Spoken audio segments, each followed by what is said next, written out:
This video demonstrates installing the Magento 1 adapter for the 10N Job Health Vault. The easiest way to get started is to go to the documentation and select the integration method that you're going to use. In this case, it's Magento 1.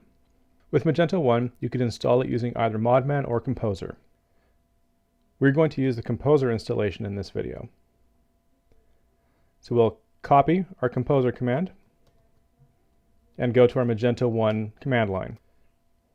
We're currently in our Magento 1 directory, and we'll just paste that into our terminal and hit enter.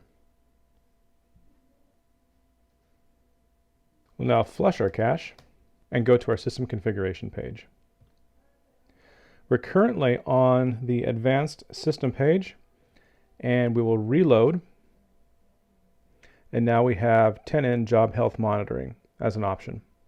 We'll open it up and we have a few different options here. Most of these you can leave as is, but the one thing we're going to need is an API token. The way we get that token is to go back to our Job Health site, and we'll go to Projects and create a new project called Magento 1 and add that project. And we'll now have a project token that we can use here. Jobs integrations are associated with individual projects, and so we use an individual project token for each individual installation.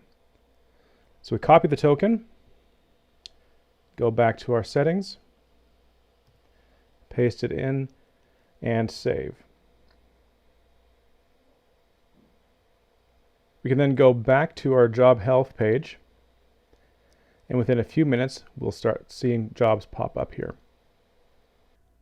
As jobs are run, they will automatically be added to your job list here.